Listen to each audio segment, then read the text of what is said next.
Olá, bem-vindos ao mais um Araçatuba SA, nessa nossa rodada de 2013, né, Rodrigo? Exato. Hoje temos aqui conosco a Paula Arantes Filippini, da Inocente Advogados.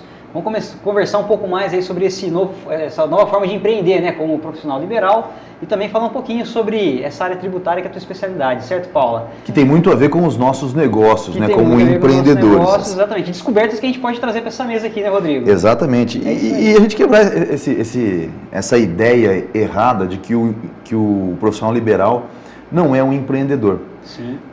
Normalmente um escritório tem uma secretária, tem contas a pagar, tem que... Não existe como não ser empreendedor. Já tem toda uma estrutura para fazer uma oferta adequada para o mercado. Então vamos lá. É contigo, Rodrigão. Obrigado, Caetão. A Paula, antes de mais nada, ainda é uma amiga nossa de Núcleo de Jovens Empreendedores, o que é uma honra tê-la aqui. É uma empreendedora nata.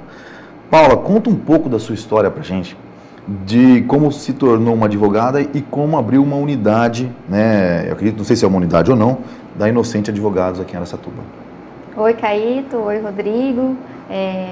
Eu sou de Araçatuba, nascida aqui, minha família é toda daqui e desde pequeno todo mundo sempre pergunta, e aí, o que você vai ser, o que você vai ser? E que você vai ser quando crescer? Você não cresceu muito. Foi justiça, né? Ele é o único grandão. Não, Mas aí fui estudar fora, quando voltei tinha que decidir, sempre questionando, né, que eu escolho, o que eu escolho. E como eu venho de família que é toda da pecuária, voltada para a pecuária, então você acaba vivendo muito essa realidade, né? As férias são na fazenda, né, que foi o tempo todo teve lá, nos feriados e tudo. E um dia meu pai chegou e conversou comigo, falou, olha, a profissão você escolhe o que você quiser, né? Mas eu acho que hoje em dia você tem que pensar muito.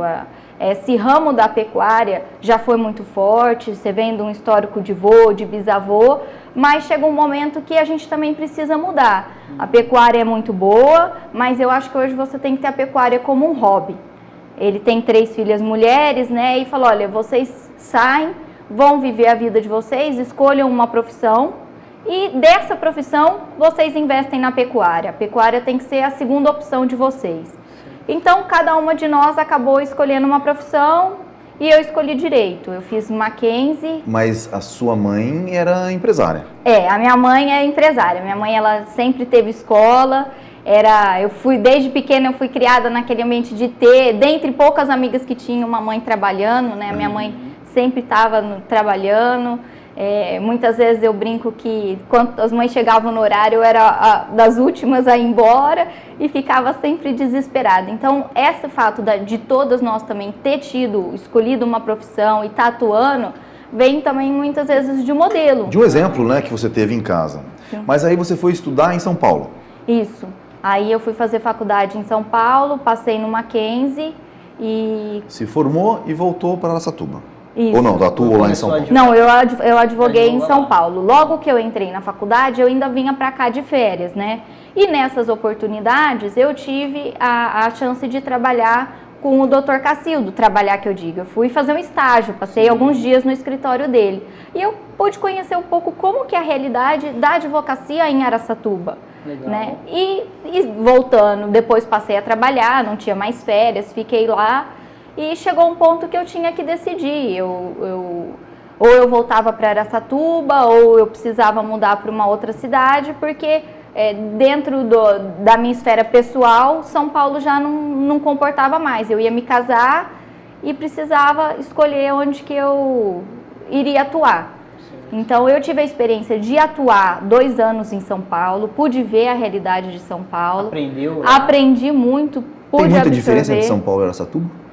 Olha, a diferença hoje em dia é muito pequena, você tem todos os acessos, você tem aqui, mas tem toda aquela correria, você tem que sair 1 hora antes, você trabalha até mais tarde, você chega em casa já à noite, Então a diferença está na qualidade de vida. Está na qualidade de vida, mas porque hoje em dia o profissionalmente... acesso... Não, hoje em dia os cursos são todos... você consegue ter acesso a essa informação a tempo real. Sim. Então você vê uma coisa interessante, o seu Carvalho também veio para Araçatuba, saiu de São Paulo para cá em função de qualidade de vida, né, Rodrigo? Eu acho que isso é uma tendência, acho que quem pode fazer isso faz, eu acho que não faz diferença, assim, não consegue não fazer, vou morar numa grande metrópole como São Paulo é muito difícil. Você passa 10 anos morando fora, você não tem oportunidade de almoçar em casa, não tem toda uma estrutura que você tem essa referência. Às vezes, muitas vezes as pessoas não têm, mas quem já teve um dia sabe o que é diferença, né? E vendo o mercado hoje da região, eu pensei, por que não lá? Bom, mas aí você voltou já com a Inocente Advogados ou não? Não, Você veio? Eu vim, abri junto com o Lucas Benês e o Fábio Montanini Ferrari, nós abrimos um escritório nosso. Chamava ABM Advogados. São seus sócios hoje ainda? São meus sócios hoje. Certo. E começamos a advogar. Vocês já se conheciam antes? Não, desde pequena. A gente sempre estudou juntos, se conhecia. Mas eles também estavam em São Paulo, ou não? Não, também estavam em São Paulo. Você foi a primeira a voltar? Fui a primeira a voltar. Eu passei a conversar com as pessoas, eu fiquei noiva e todo mundo perguntava, e agora, o que você vai fazer? E eu falei, eu vou voltar para Araçatuba e vou abrir um escritório. Eu quero, né? E eles falaram, olha, então vamos abrir junto. A gente também tem essa vontade. Vamos nos unir e a gente abre todos juntos. E foi essa oportunidade que a gente teve. Isso foi em que ano? Isso foi em 2009. A gente teve a ideia, bolou, começou a buscar onde instalar. A ABM Advogados. E da ABM para Inocente Advogados. O que é Inocente Advogados, primeiro? A Inocente Advogados é um escritório que já está há 50 anos no mercado, em São Paulo. É um grande escritório de advocacia em São Paulo. Isso, é um grande escritório de advocacia em São Paulo, que começou na área do direito público e hoje em dia atua em todas as esferas jurídicas. Correto. E na época, em julho de 2010, começaram a surgir as demandas do Fundo Rural. Nesse período, os meus sócios que já tinham um relacionamento com esse escritório, já de outras demandas em comuns, a gente passou a ter o apoio deles nessas ações. E surgiu, eles passaram a ver que a gente tinha um escritório aqui, que a região era próspera, que os clientes eram muito bons e foi surgindo a ideia de ter uma parceria conosco. Então foram eles que procuraram fazer o convite. Mais ou menos partiu de uma ideia, né, a gente conversando de como era a expectativa da região, o que a gente estava crescendo nessa área, e acho que foi uma ideia comum. Entendi. Na época eu não tinha tanto relacionamento com a Inocente, eram mais meus sócios. E aí essa ideia cresceu e a gente já tinha sociedade e partimos para uma sociedade. Quando a gente resolve usar uma marca de fora, como por exemplo a Inocente Advogados, a gente está querendo trazer o respaldo técnico, conhecimento. E é isso que a Inocente Advogados de Araçatuba, essa unidade, oferece aos seus clientes. Não só o conhecimento técnico dos que estão aqui, mas dos que estão aqui, mais os que estão em São Paulo, desse conjunto como um todo. É isso? Exatamente, como se fosse uma franquia. Exatamente. A ideia é ter toda a expertise de quem está em São Paulo, quem está atuando no mercado, quem está atuando nas grandes empresas de São Paulo, dando o suporte para as empresas daqui da região. A gente notou que o fato de nós sermos daqui faz muita diferença. Atualmente, o nosso mercado hoje é voltado para a área empresarial, tributária empresarial. E nessa área, o fato da gente ser daqui, de ter famílias daqui, de já ter um conhecimento das pessoas, traz uma tranquilidade maior ao empresário. Sim, porque a gente pegar um cara lá de São Paulo simplesmente não, mas ter o expertise, o know-how de São Paulo somado com a confiança de quem é daqui, é um negócio uma parceria é uma parceria muito boa. E para o próximo bloco, já estamos encerrando o tempo aqui desse primeiro bloco, que é o bloco de introdução, nós vamos falar um pouco mais desse mercado, que é o mercado dos escritórios de advocacia, né, e como que isso se comporta. Até o próximo bloco. Até lá.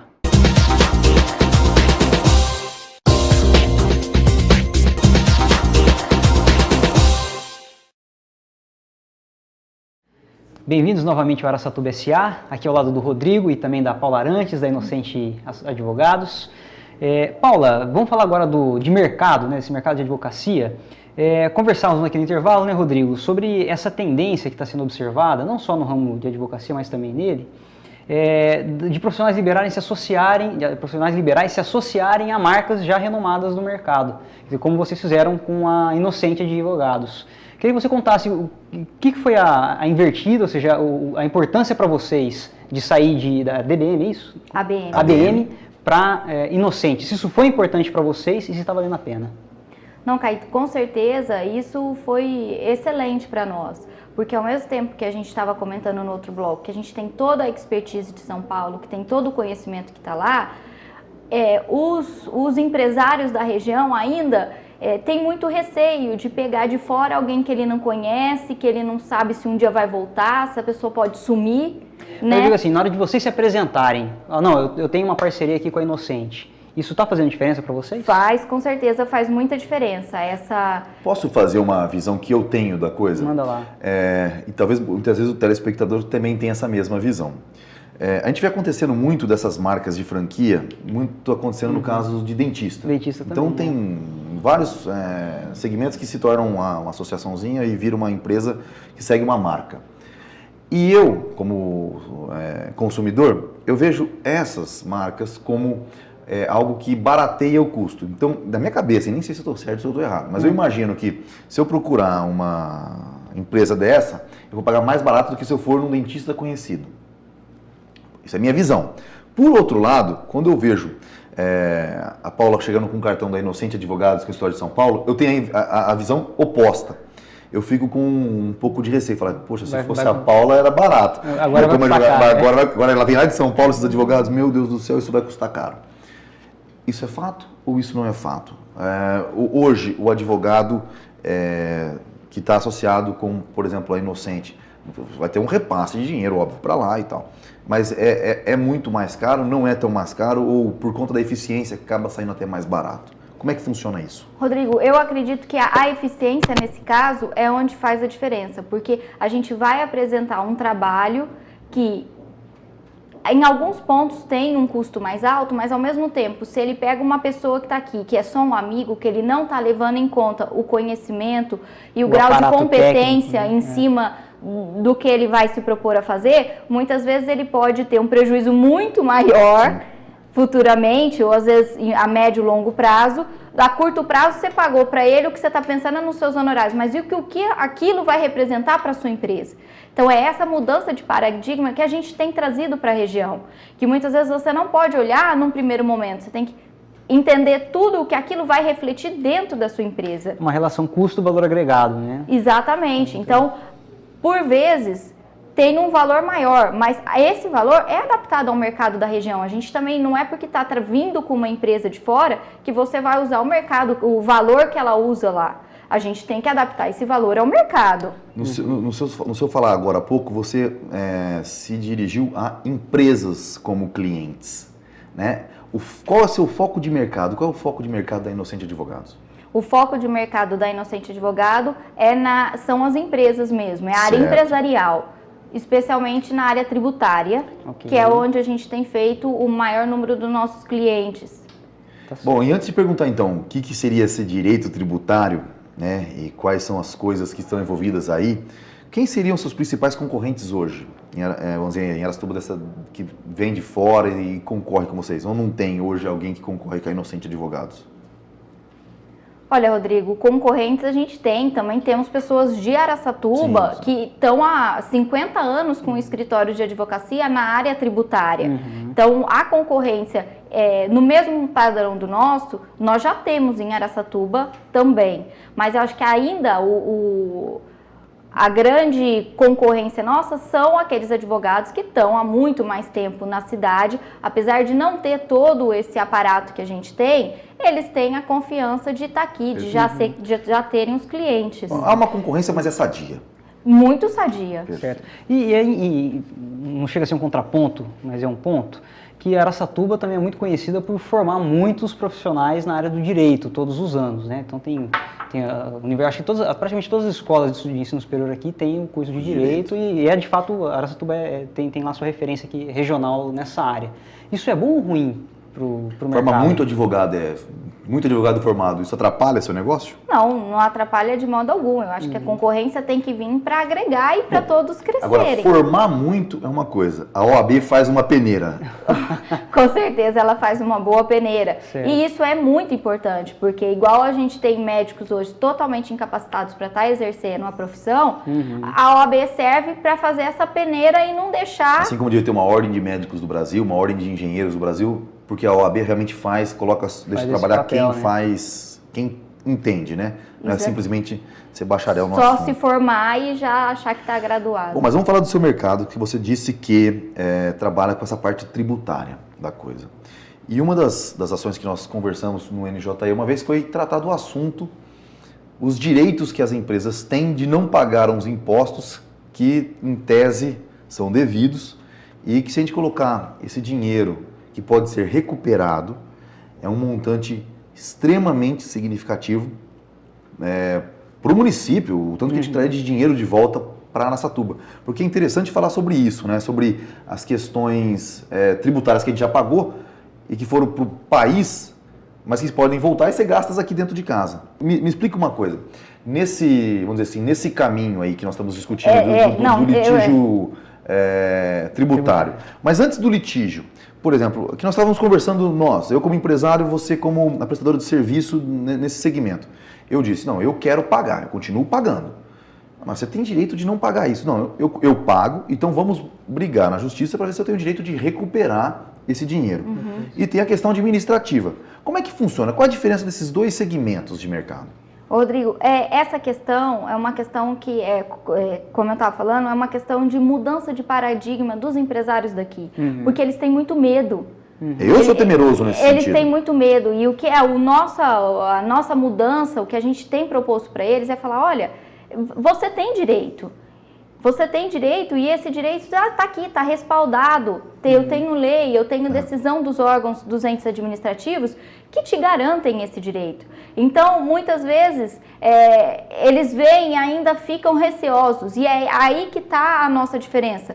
É conseguir demonstrar para ele que é um dinheiro que ele tem para reinvestir na empresa dele. Sim. Nós temos um caso de uma empresa que a gente fez esse trabalho... Aqui de Araçatuba.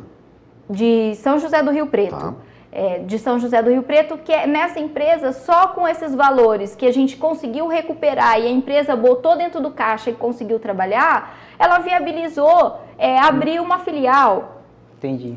É muito dinheiro, então. É muito dinheiro, nessas grandes empresas é muito dinheiro. Então, a gente tem tido muito mais clientes fora de Araçatuba, em São José do Rio Preto, em Franca, em Três Lagoas, que têm acreditado mais, eles são mais receptivos a esse tipo de trabalho. Nós temos clientes aqui, mas ainda são poucos. Tá certo. Nós estamos encerrando esse bloco e para o bloco Pimenta nós vamos então fazer algumas perguntas mais apimentadas para a Paula nesse sentido e em como a gente pode talvez fazer um evento via NJE para trazer as empresas e tirar essas dúvidas de cada um. Até o próximo bloco.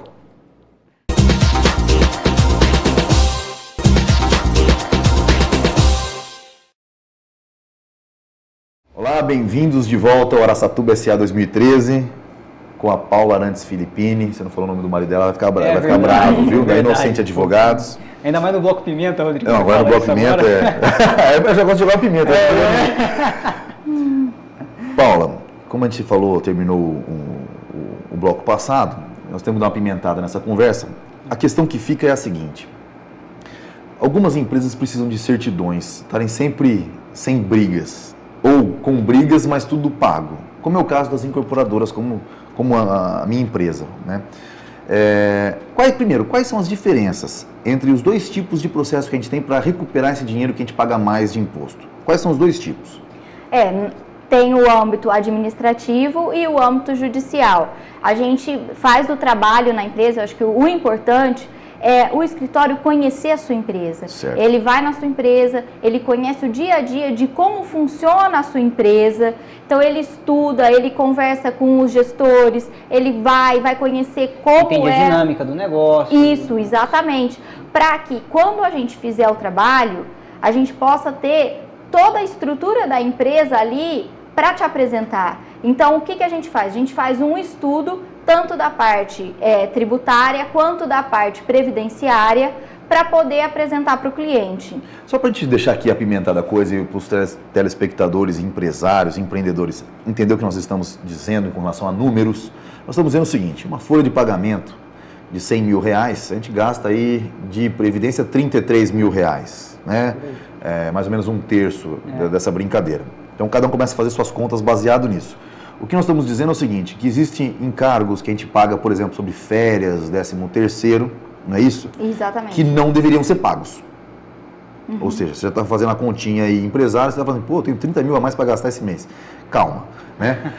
Se você não precisar de uma certidão na Receita, muito provavelmente entre no administrativo. Se você precisar de alguma certidão, aí é que a Inocente também pode dar esse, vamos dizer, olhar para esse caso e perguntar, nós vamos trabalhar dessa maneira, vamos para o administrativo ou não? Não, paga e vamos para o litigioso. É só isso que eu gostaria de entender. Então, para o judiciário, perdão. É isso que a Inocente faz. Ela estuda a empresa antes de mais nada para saber exatamente se podemos falar assim, cara, não vai pagar esses 30 mil não. Pode ficar sem pagar. A Receita vai vir, o fiscal vai fazer uma autuação, mas nós vamos brigar, mas você não pagou. Isso é o administrativo. Seria isso. E você está dentro da lei. E você está dentro da lei. A lei, porque a lei vai ser discutida ainda isso. Para quem precisa de uma certidão como nós, incorporadores, né, as empresas que trabalham, como eu estava explicando aqui, para a gente fazer uma incorporação imobiliária, a gente precisa tirar toda a certidão criminal dos sócios, né? A gente precisa de certidões que, às vezes, eu fico imaginando se a Luísa, minha filha bebê, vai ter que tirar certidão também. Eu fico até preocupado com ela, se está tudo bem. Eu falo, se comporta, hein, menina? Nesses casos, eu fico muito receoso de entrar no âmbito administrativo, em não pagar, mesmo tendo o direito de não pagar. A Inocente também atua nesse segmento, então tudo bem, vamos assumir o risco. Então nós vamos tentar trazer o dinheiro de volta para casa. Funciona assim? Também funciona assim, dependendo da empresa, muitas vezes você faz esse estudo, você mostra para ela aquilo que ela está pagando, que ela poderia não pagar, também aquilo que ela precisaria pagar e ela não está pagando. Então esse é um ponto muito importante, é mostrar para o empresário tanto aquilo que ele tem de benefício, mas aquilo que também eventualmente é um passivo oculto que está lá e ele não está conhecendo. Agora, nesses casos, a gente vai estudar a empresa fala, olha, eu mostro para ela, você pode pegar administrativamente, isso tem garantia, tem embasamento legal. Vamos dizer, administrativamente é trazer o dinheiro antes, é pegar o dinheiro antes. E judicialmente é só pegar o dinheiro depois. Exatamente. E tem a opção do judicial. Agora, quem vai escolher isso é a empresa dentro da estrutura dela. Muitas vezes ela fala, não, isso daqui não tem problema. Muitas vezes ela fala, não, mas eu vou fazer isso, tem que saber os planos da empresa para que eventualmente depois ela não tome uma atitude que vá trazer algum prejuízo para ela. É uma decisão que tem que ter muita responsabilidade, então também por parte do empreendedor que vai fazer essa escolha, né? Então ele assessora ele com as informações, mas quer dizer, ele também tem que ter a ponderação de saber até que ponto eu posso assumir esse risco, vamos chamar assim, ou não. Até para compartilhar com os nossos telespectadores um caso meu, que eu acho que o nosso papel aqui é dividir as nossas experiências. Lógico, eu que agradeço. O que eu costumo dizer é o seguinte, para você ter uma noção o que é precisar de certidões, uma incorporadora que vende um apartamento, normalmente os clientes não têm o dinheiro para pagar à vista, então ele tem que financiar no banco. E os documentos da empresa tem que estar tudo certinho. E às vezes uma ação, que nem nós tivemos uma ação judicial no começo da empresa, com relação ao terreno que estava lá, por conta de uma faixa de 10 metros que estava sendo discutido, a gente tinha todo o embasamento georreferencial, imagem de satélite, atestada dada pela prefeitura, tudo. A gente iria ganhar o processo, mas o processo levaria no mínimo 1 ano. Eu não podia esperar 1 ano para receber. Mesmo sabendo que estava certo, eu fui compor um acordo, gastei 325 mil reais. 300 para a pessoa e 25 mil reais para o advogado. O advogado sempre ganha um dinheirinho bom. Para você poder empreender. Lógico. E uma coisa que já estava certa. Rodrigo, mas... Não, e aí eu gosto de deixar isso claro, é o seguinte, então quando alguém me pergunta quanto custa a morosidade da justiça, eu costumo dizer, para mim, 325 mil reais. E para o Brasil, Rodrigo, olha só, saiu aqui na Folha de São Paulo, isso é do ano passado, é de 7 de outubro de 2012. Então, é uma série que se chama Brasil Burocrático. Então, o título dessa série está falando aqui, na Folha Mercado, né, B1. Pagar tributo no Brasil leva 2.600 horas por ano. Então, além de ser custoso, né, todo o trâmite, o processo tributário, complexo e custoso, ele também leva muito tempo. Na pesquisa que fez com 18 países da América Latina, o Brasil é lanterna pela segunda vez consecutiva, em tempo que se leva para você fazer o pagamento disso tudo. O tempo Não, que leva... A estrutura que a gente tem que montar só para você pagar imposto absurdo dentro da então empresa. Fica custoso no sentido O maior financeiro. departamento hoje da minha empresa está lá dentro Exatamente, então fica custoso e fica demorado. Ou seja, o que é custoso de novo, né? Exato. O demorado é custoso de novo. Então, eu acho, então, na questão do administrativo, danado, então, por isso que a gente tem que ver, assim, pegar essa informação com a Paula, podemos arriscar, Paula? Vamos dizer, as empresas que não precisam de tantas certidões quanto uma incorporadora, devem arriscar no administrativo? Isso é uma pergunta boa a ser respondida. Não, com certeza, Rodrigo. Ela tendo um embasamento legal, ela sabendo que ela está amparada pelo judiciário, pelas decisões judiciais, pelas decisões dos órgãos, ela deve se aproveitar desses benefícios, entendeu? Porque o nosso dia a dia, muitas vezes elas vão se socorrer de dinheiro em banco, sendo que o dinheiro está dentro dela. Exato. Então, é muito mais barato, né? Muito nesse caso. É dela, né? É dela, ela não tem custo nenhum para isso. Então vamos fazer um parênteses aqui para os nossos telespectadores, Paula. Deixa esse recado que quem não tem essa, vamos dizer, essa burocracia por trás toda da máquina da própria empresa, deve procurar, vamos dizer, alguém que tem esse conhecimento, não só a Inocente, mas quem tem esse conhecimento, para garantir o seu direito de não estar pagando mais do que se paga. Porque para mim foi uma grande surpresa quando eu descobri que você está pagando isso, e você não tinha que pagar. Não, mas a minha controladoria diz que eu tenho que pagar. Opa, pera lá. Mas o direito diz que não. Então deixa esse recado. Porque é aquela coisa, né, que a gente reclama tanto que paga imposto, então você tem a chance de legalmente você reduzir sua carga tributária, acho que tem que correr atrás, né?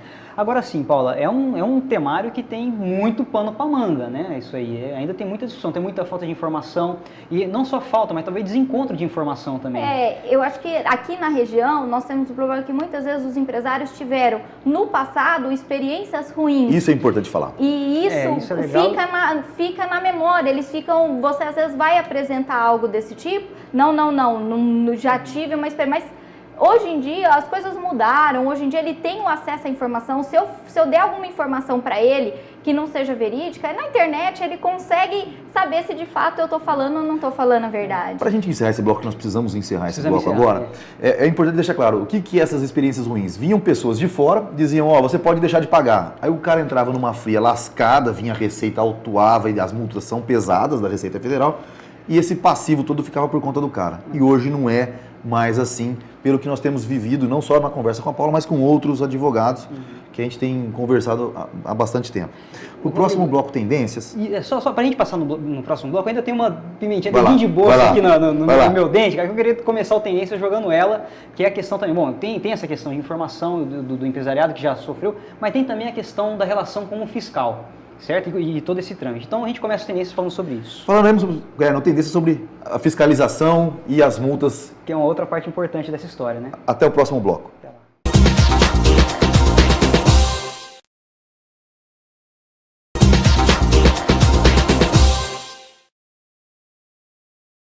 Ok, então agora no bloco Tendências, né, Rodrigo? Vamos falar um pouco sobre o que tem por vir aí.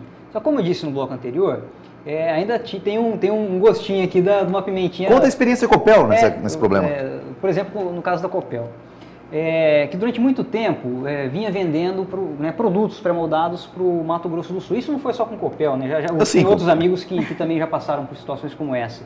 E aí era o seguinte, chegava na barreira com a nota de determinada maneira, e aí um fiscal A ia falar, não, tá tudo certo, é assim, e segue. O mesmo produto no dia da tarde, por exemplo, no mesmo dia à tarde, pegava um outro fiscal que falava, não é assim que você tem que ser assado. E aí você tinha que fazer a troca da emissão da nota, etc., por conta do ICM, por exemplo. Esse é um caso, imagino que haja centenas... Então vamos trazer para aqui, para dentro, a questão da apuração da receita, como ela é feita dentro do mercado imobiliário, na compra, assim, na hora da assinatura do contrato, na hora da entrega do imóvel, cada um tem um entendimento. Isso, E a pergunta que fica, então, na Tendências, que o Caíto acho que quer chegar é a seguinte, existe alguém, a OAB Nacional, um comitê para estudar o Código Tributário Nacional, para acabar com essas coisas dúbias, né? Para que se tenha uma orientação mais clara, né? Tanto para a empresa quanto para quem vai fiscalizar, porque não sei, às vezes o próprio fiscal também... O advogado gosta dessas coisas. É por isso mesmo que tem que deixar. Queria conhecer, porque isso intriga demais, assim, isso é um entrave burocrático enorme para o Brasil, traz muita insegurança para quem quer investir, principalmente na questão do tributo, que é contabilidade, pô, teoricamente é A, B, B e pronto. Mais um pô. é para ser igual a dois, exato, né? pelo menos costumava ser. Não, Caíto, essa de fato é uma questão que os empresários sofrem muito, porque muitas vezes o ente administrativo tem um entendimento aqui, o de Minas Gerais tem outro entendimento, o de Tocantins tem outro entendimento, e as empresas, né, ora, e agora? E qual que eu uso? Aí um fiscal entende de uma forma, outro fiscal entende de outra forma. Então, a tendência mesmo é unificar. O que a gente está buscando é ter essas unificações de informação, para que não aconteça igual esse caso que você falou. Né, de um fiscal de manhã atua de um jeito e à tarde atua de outro. Então, a tendência dentro do direito mesmo é ter essa unificação de entendimento.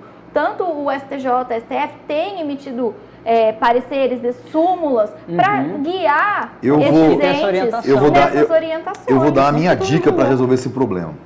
Porque é o seguinte, hoje em dia, eu acredito que o fiscal da Receita, o fiscal de impostos, ele tem mais poder do que um juiz de direito. E eu vou dizer qual é a minha tese. Se ele disser que A é B, até você que tem que provar que A não é B a e que A é A. A presunção de inocência é o contrário. É o contrário. Você já está errado. Você está errado. E isso demora certo. 20, 30 anos, às vezes, uma ação para você comprovar aquilo. E ele não é punido por ter dito algo errado. E é um dos maiores salários que existe. Tá certo? Eu acho que devia ser olhado para isso com muito mais prudência, né? Devia ter e eu sei que tem muita gente inteligente, muita gente boa como fiscal. Conheço muita gente competentíssima. Mas eu acho que devia ter e eu acho que não são tão bem treinados. Eu acho que assim, ó, joga o cara lá para fazer e faça. E acho que aí é que está o erro. E eu não sei também se tem uma orientação que vem de cima e fala, ó, gente, estamos aí de tutu. Vai lá e autua. Exato, começa, pessoal. Exatamente. Será que tem? Eu não sei, eu falta. Dúvida, Falta informação, é treinamento desses profissionais. Porque, de fato, em direito é muito interpretação, né? Então, uns interpretam de uma forma, outros interpretam de uma forma. E o empresário é 2 mais 2 é 4, é tudo muito racional. E essa é a questão, é tentar dar uma informação maior, eu acho que isso que a gente está precisando hoje, né, no Brasil, é que esses profissionais de fiscalização sejam pessoas de fato capacitadas para estar ali com o entendimento todo unificado, para que o empresário possa se sentir tranquilo. Porque essa é a questão que deixa a noite em claro, né? Ela dorme de um jeito, pode não acordar assim amanhã. Eu até brinco, essa é uma questão asiática, porque chega da Ásia, né? Mas assim, Paula, mas assim, isso é fato, né? Estamos colocando aqui, são demandas, é uma necessidade que empreendedores sentimos para que possamos investir com mais segurança e ter mais retorno nos investimentos também. Agora, você vê de fato, tem um movimento sim acontecendo nesse sentido ou não? Você vê que isso talvez não seja uma tendência? Nacional, OAB estadual. Sua percepção, você acha que isso vai virar um movimento? Não, eu acho que tem que buscar um movimento, um entendimento único, porque o Brasil precisa crescer, e para crescer as coisas precisam ser claras, né? Então, eu acho que é isso que está faltando, esse movimento tem crescendo, as entidades estão focadas assim em buscar um entendimento único para essas questões que são muito diversas. Então, tem sim essa tendência de estar buscando uma qualificação melhor para essas pessoas com um entendimento único. Eu acho que isso é acertando... Cada um diz que tem uma reforma principal para consertar o Brasil. Mas a tributária também é uma que precisa correr para ser feita, para não ter tanto problema. Porque não que o empresário não goste de pagar imposto, mesmo porque o empresário não paga imposto. Que fique claro para todos que nos assistem. A gente passa isso para o cliente. Quem não sabia, fica sabendo. É sempre a ponta do consumo que vai pagar. Então, a gente não está aqui defendendo o nosso lado, não. Está defendendo o lado da pessoa que compra no final, que está pagando tudo isso, e às vezes paga dobrado, paga muitas vezes. E isso é complicado. Mas a Inocente Advogados já fez algum estudo, ou pretende fazer algum estudo, de quanto de dinheiro nós poderíamos trazer rapidamente para a nossa região, se todas as empresas aqui adotasse a questão administrativa de não pagar aquilo que não deve ser pago? Já tem mais ou menos um volume de grana? Olha, Rodrigo, fica muito difícil falar para você em valores, né? Mas com certeza esse volume é muito alto.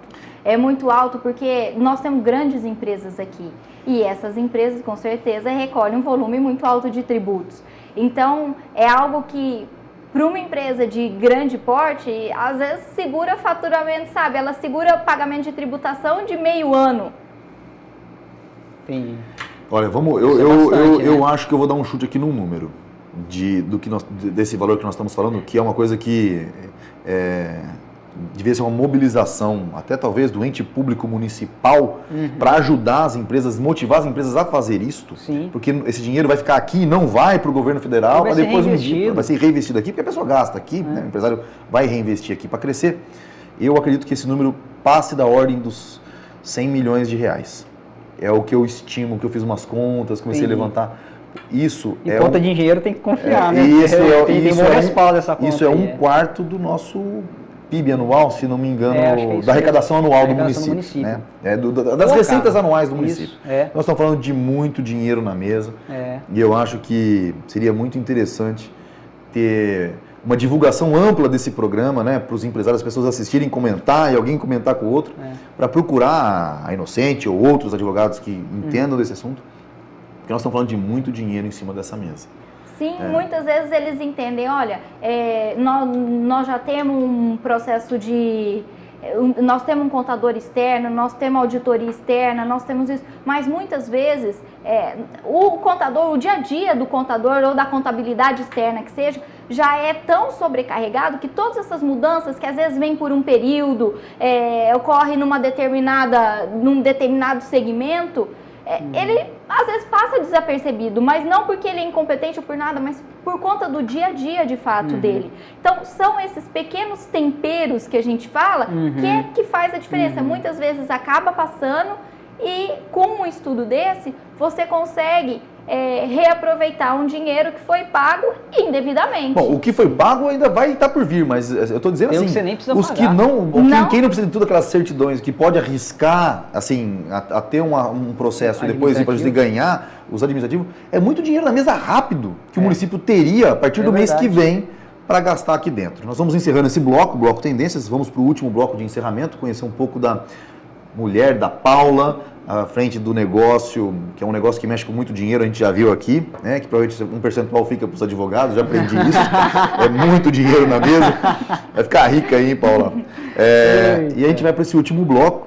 E para o último bloco eu quero fazer uma pergunta. A Paula me disse que entende muito de ecologia, direito. É verdade. Você, inclusive, ambiental. Você é membro do, como é que é? Do Condema. Do Condema, que é o Conselho de Defesa do Meio Ambiente. Vamos perguntar alguma coisa sobre o lixão, aterro. Vamos Até lá. o próximo bloco.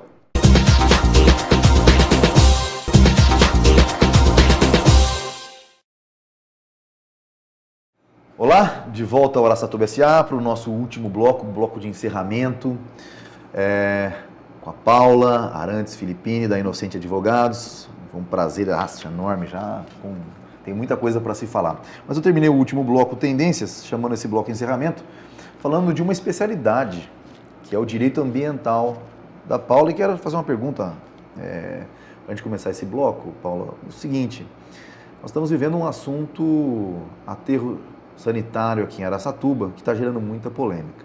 Você faz parte do Condema, não é isso? Isso. E entende de direito ambiental. Falando tecnicamente, quais são os problemas que poderiam existir, que podem existir ao vir esse lixão, como o povo gosta de falar, para Araçatuba?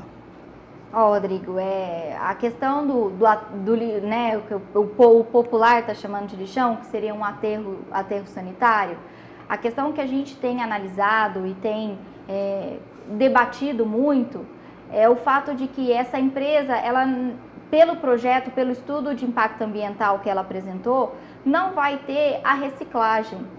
Tudo que chegar vai ser aterrado.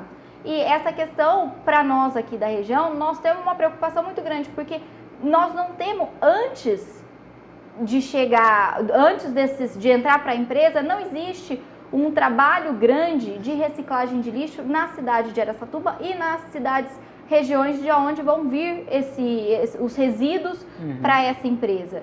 Então, a grande preocupação nossa é que antes de que tudo isso fosse feito, precisa ter uma conscientização da população, precisa ter um estudo muito bem feito para que o que é lavar, aterrar, de fato, sejam só produtos que não tenham uma outra destinação, que a destinação final, de fato, seja aterrar. E como esse resíduo vai ser tratado também. Né? Porque o que você comentou até, para quem não participa do NJE, as reuniões do NJE, muitas vezes até isso acontece, que foi uma explicação do que é todo esse projeto do aterro sanitário que você apresentou lá pra gente, que foi excelente, que começou, pelo menos, a formar a minha percepção disso tudo. E uma das coisas que você falou que me deixou preocupado e que vale colocar na mesa é o seguinte: por mais que se faça uma base de aterro impermeável para que não se suje os lençóis freáticos, o chorume ele é criado e tem que ter uma destinação desse chorume. E não foi apresentado nada nesse sentido. De fato, Rodrigo, ela vem com o nome de Centro de Gerenciamento de Resíduos. E o que você espera de um centro de gerenciamento de resíduos? É que ele faça a coleta seletiva, né? Que ele tenha a seleção do que de fato vai enterrar, o que não vai enterrar. Depois daquilo que não tiver outra destinação, foi enterrado, aquele chorume, que é o líquido que sai do lixo, né? Aquele chorume precisa ser tratado. Captado e tratado.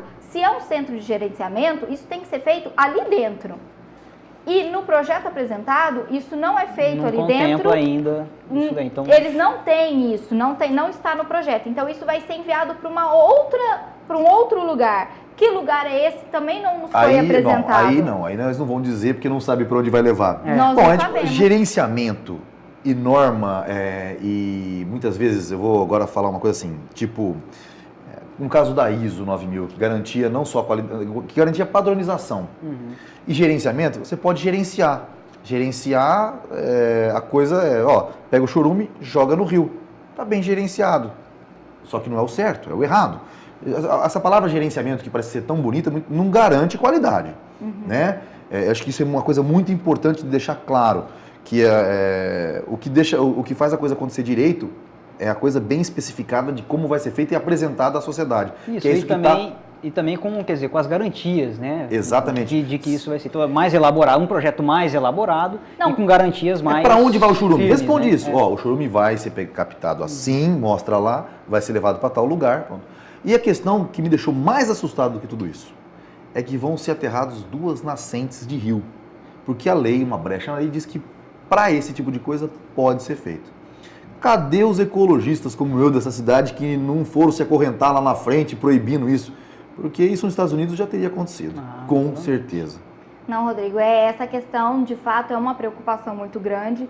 Por mais que seja um empreendimento que vá atender as necessidades da população, então ele tem essa possibilidade de fazer o aterramento de nascentes, mas você tem que ir além. Você tem que pensar que na região, quem está no entorno são pequenos produtores. A zona onde vai ser instalado é uma zona de agricultura sustentável. Então, as pessoas do entorno, muitas vezes, para a empresa, tudo bem, não tem problema. Ela pode aterrar se ela souber drenar, se souber cuidar, não tem problema. Mas e o que isso vai impactar na vida dos produtores que estão em volta? A pergunta que eu fiz é, por que aonde foi escolhido? Por que não num lugar mais ermo, num lugar mais distante, num lugar... Isso nunca me responderam. Isso é uma questão que tem que ser explicada pelos proprietários da Estre, né, que é o grupo que adquiriram a área em 2010. Então, fica uma questão bastante para a gente que é da cidade, você se questiona, né, por que lá, onde é uma área tão produtiva, que tem pessoas morando, tem gente simples, o valor das terras no entorno, com certeza vai cair muito. E o César Tonheiro, que esteve aqui ano passado nas entrevistas, disse que uma das tendências de Araçatuba era pegar os pequenos produtores, dar um selo de qualidade para eles, de produtos orgânicos, agregar valor e vender no mercado. Isso aí já ia inviabilizar tudo. Verdade, ou sua fruta vem do lado do lixão. Não, a questão, muitos produtores lá estão preocupados porque eles chegam a exportar. Eles falam, e como é que eu vou fazer? Quem me garante que vão continuar me comprando, sendo que eu estou a X metros de um aterro sanitário? Bom, ainda tem muito pano para discussão aí, né, Paula? Bom, então agora vamos pro bate-bola. Conhecer um pouco a Paula. Um pouco mais da Paula, né? Porque Exatamente. também vemos fervorosamente defensora do meio ambiente também, né, Paula? Paula, o que você faz para se manter atualizada? Como alguém do direito provavelmente deve ler muito. Com certeza, Rodrigo. As leituras diárias, eu falo que hoje você não abriu o computador, no dia seguinte você já ficou desatualizado. Então a informação é diária. Mas você busca isso onde? Em livros? Em internet? Sim, a atualização muitas vezes é pela internet, né? Você tem que ter a leitura semanal, a leitura diária do jornal, mas tem muita atualização que você precisa ter de uma hora para outra real. Que vem na internet. Eu acho que hoje, ainda mais na área do direito tributário, que isso cada hora sai um senão, isso deve ser no Twitter, né? Como é que vocês mantêm atualizados pela lei? Tá lá, todo mundo recebeu aqui a nova lei agora? Todo mundo está sabendo? Arroba judiciário, né? Arroba STJ. E qual a sua maior conquista até agora na sua vida profissional? Rodrigo, com certeza a maior conquista foi ter um escritório, estar aqui na região, estar crescendo junto com os empresários da região. A maior conquista foi, de fato, ter um escritório que está nos proporcionando crescer e crescer junto com a cidade, trazer uma nova cultura aos empresários. Valeu a pena ter voltado aqui para Araçatuba? Com certeza valeu. Não tenho nenhum arrependimento, faria de novo. E se você pudesse deixar uma mensagem, e agora com toda a responsabilidade por ser uma membra, né? Não sei se existe membra, mas um membro do NJE, olhando para essa câmera à sua frente, deixa uma mensagem, uma dica para quem quer empreender. Você é uma moça tão nova, né? Abriu um escritório, uma parceria com São Paulo. É arrojo isso. Não existe outra palavra, outro adjetivo para colocar. Uma menina nova. Não, eu acho que as pessoas desde cedo têm que estar embutido na cabeça, né? Que do empreendimento que hoje você tem o crescimento profissional. Então, empreender tá o dia a dia, tem que estar o dia a dia nas suas atitudes. Legal. É um exemplo que... Então é um estilo de vida. É um estilo de vida, é um modo de vida. Bom, eu acho que é um pensamento que move todos nós lá do NJE. E para quem não participa, a gente está convidado a participar, né, Paula? Com certeza. Caíto? Porque ali é um lugar muito legal de se aprender e debater. Nós vamos encerrando a Araçatuba SA de hoje. Foi um prazer dessa semana, né? Foi um prazer enorme tê-la aqui, Paula. Caíto, sempre um prazeraço. Quem quiser mandar críticas e sugestões, nosso e-mail, araçatubaSA@folhadarregião.com.br ou no Facebook, facebook.com/tv.araçatuba ou facebook.com/NJE Alta Noroeste. Todos os canais, as sugestões são sempre muito bem-vindas. A palavra está contigo, Caetão. Rodrigo, obrigado. Também é sempre um prazer estar aqui nessa mesa contigo. Paula, que bacana esse papo nosso, né? Achei legal que a gente tocou alguns assuntos aí que às vezes ficam, né, por debaixo da coberta, que não se fala muito, né? Tem preocupação de se tocar. Acho que a gente tem que começar a abrir mais fóruns como esses aí, né? Então, tomara a Deus que o mercado daqui 2 meses tenha mais dinheiro do que se esperava. Com certeza. Que isso gere frutos de fato aqui para a nossa região, em especial para Araçatuba. Então tá aí. Um grande prazer estar aqui de novo. Espero que tenha sido legal para vocês também. Um abraço. Grande abraço. Até mais.